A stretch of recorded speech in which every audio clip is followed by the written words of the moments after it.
এক চোখে স্বপ্ন আর এক চোখে অন্ধকার।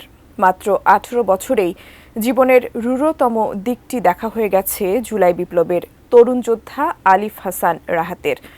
18 জুলাই বাম চোখে গুলিবিদ্ধ হন তিনি। বিদেশে নিয়ে চিকিৎসা করালে আলো ফেরার সম্ভাবনা আছে আহত চোখে, কিন্তু কোত্থেকে আসবে তার বিপুল খরচ?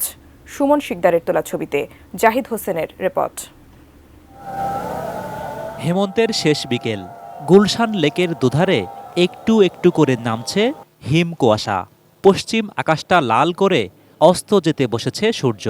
প্রশান্তিকর এই দৃশ্যের কিছুই স্পর্শ করে না সদ্য উচ্চ মাধ্যমিক পেরোনো তরুণ আলিফ হাসান রাহাতকে।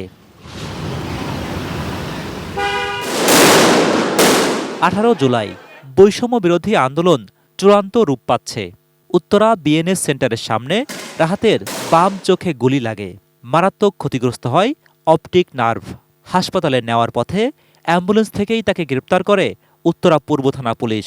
হ্যান্ডকাপ পরানোর পর আমি বলতেছিলাম যে আমার মেডিকেল রিপোর্টটা দিতে, আর হচ্ছে আমার ফোন টাকা, এগুলো তো আমি জানি না বিষয়গুলো। তো আমি ফোন আর টাকা কেন চাইছি, এই কারণে আমাকে হচ্ছে হ্যান্ডকাপ ছিল, হ্যান্ডকাপ দিয়ে আমার এই জায়গায় মারতেছিল। বসুন্ধরা টিস্যুতে ছাড়ের ছড়াছড়ি। বসুন্ধরা টিস্যু নিয়ে এলো নিশ্চিত ছাড়। জামিন চেয়েও মেলেনি। গুলিবিদ্ধ চোখ নিয়েই রাহাতকে যেতে হয় কেন্দ্রীয় কারাগারে। চিকিৎসার পরিবর্তে সেখানে জোটে নির্যাতন। আর আমার হচ্ছে মারছে, আমার যে শরীরটা ব্যথা ছিল, ওই ব্যথার জন্য ওরা একটা ইঞ্জেকশন দিছে। ইচ্ছে একটা ছেলে, ও হচ্ছে ছিনতাইকারী, এয়ারপোর্ট বাসা, ও হচ্ছে আমাদের ইঞ্জেকশন দিবে। আসামিরা হয়েছে ওই জায়গায় ডক্টর। আন্দোলন দমাতে গ্রেপ্তার হওয়া এইচএসসি পরীক্ষার্থীদের ছেড়ে দেয় সে সময়কার সরকার। 3 আগস্ট মুক্ত হন রাহাত। তারপর পেরিয়ে গেছে দীর্ঘ 4টি মাস। আহত চোখের চিকিৎসা চলছে, কিন্তু বিদেশে না নিলে চিরতরে নিভে যেতে পারে তার আলো।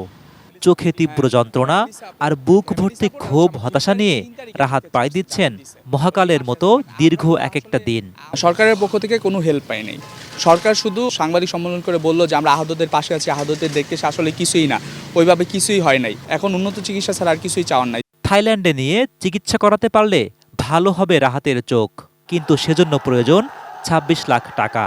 রাহাত জানেন না তার মতো আহত যোদ্ধাদের দায়িত্ব কতটুকু নেবে অনেক ত্যাগের বিনিময়ে পাওয়া নতুন বাংলাদেশ।